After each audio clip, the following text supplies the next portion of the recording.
But before we jump in with classical liberalism, I want to start with two important caveats. One general in nature, and the second particularly for my American students.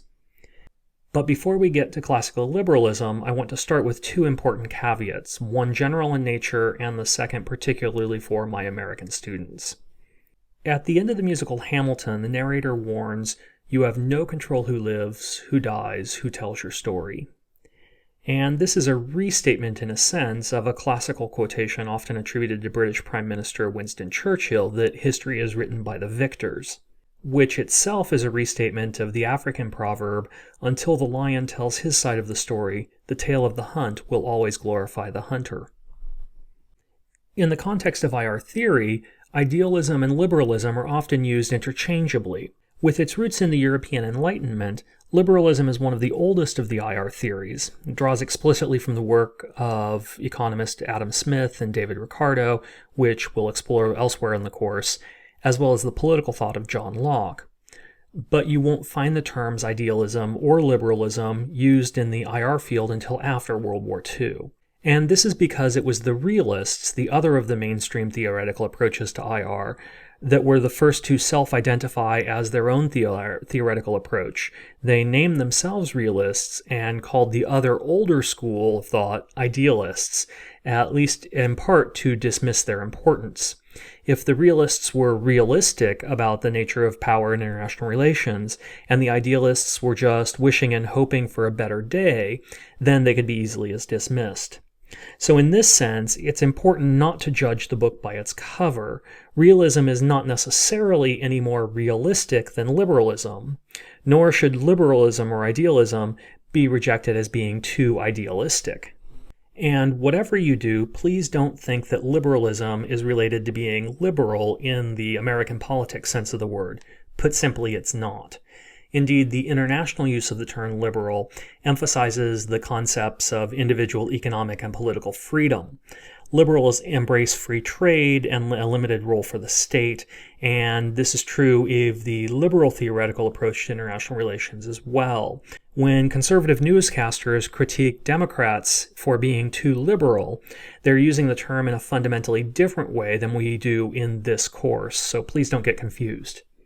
Now, as we've previously indicated, liberalism is the oldest of the theories of international relations. Its roots can be traced back to the work of early free trade economists like David Ricardo and Adam Smith, and to the political thought of theorists like John Locke.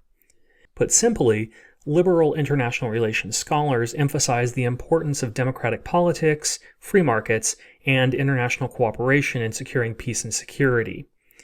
They seek to promote democracy, to encourage the expansion of free trade and economic interdependence, and to develop and strengthen international organizations and cooperation, all of which are viewed as avenues to promote cooperation and reduce conflicts between states in the international system. One of the earliest direct applications of liberalism to international relations can be found in the work of Immanuel Kant and his theory of perpetual peace, first published in 1795. According to Kant, democratic states would tend towards cooperation and eventually peace because war is unpopular. Kant argued in favor of international travel and world citizenship because, as Mark Twain famously observed, travel is fatal to prejudice, bigotry, and narrow-mindedness. But for Kant, peace could be facilitated or maintained through international cooperation between like-minded states. Liberalism got a big boost at the end of World War I in 1919. We have to remember that World War I, commonly referred to as the war to end all wars at the time, was one of the deadliest conflicts in the history of humanity to that point. More than 16 million people, about half of whom were civilians, were killed in the conflict, which lasted from 1914 until 1918. More than 70 million soldiers were mobilized.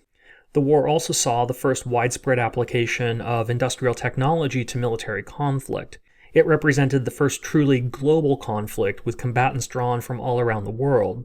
It saw the first widespread use of poison gas in combat, the first use of tanks, the first use of aerial bombardment from planes, and the first use of flamethrowers.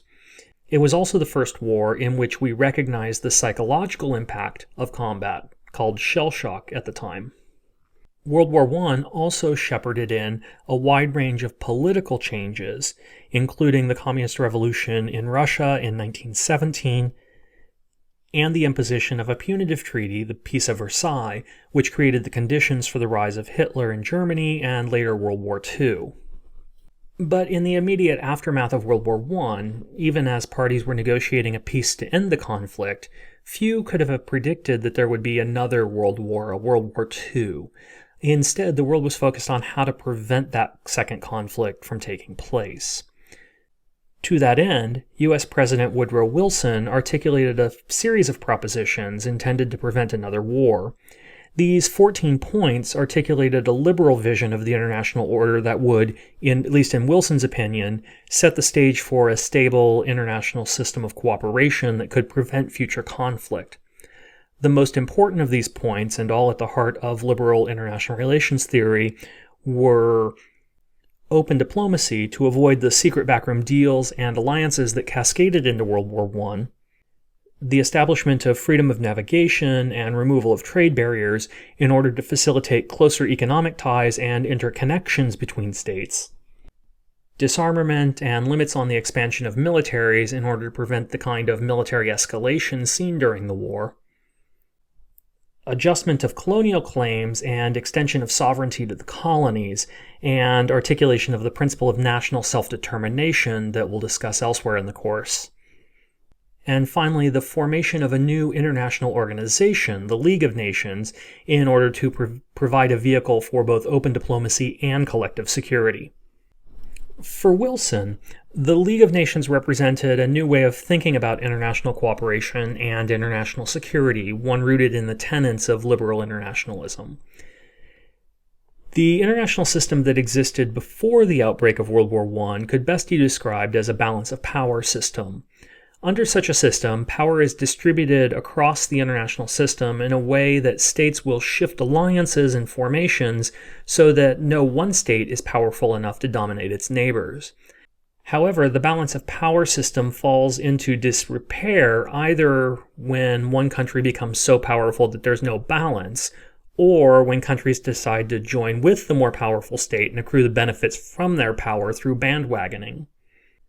In place of the balance of power system, Wilson advocated a system of collective security under the League of Nations. Here, the idea is that states would work together to ensure that no single state was able to operate outside the bounds of the rules of the international order, and that states that attempted to do so would quickly be brought back into line through the collective response of all other states. Now, there are a lot of problems with, or at least questions about, the effectiveness of such arrangements, but we'll deal with those elsewhere in another video. For now, we just need to know that this was the thinking of Wilson and other liberals at the end of World War I. Like all political theories, liberalism is rooted in some founding assumptions. About actors in the international system, liberals begin with the assumption that human nature is good, or at least as Locke suggests, is malleable and shaped by context. That individuals and social groups are the key political actors, and that rationality is bounded or limited by the context of competing and complementary interests.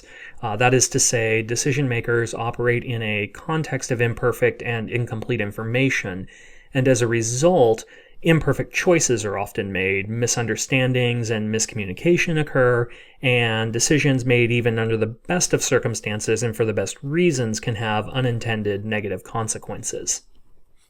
And with respect to states, liberals generally hold that the state is not a single unitary actor operating in pursuit of the national interest, but is instead a diverse actor, the decisions of which necessarily reflect competition between separate domestic actors.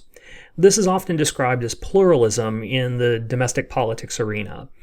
Thus, for example, different constituencies within and outside the government may have specific and often competing policy preferences.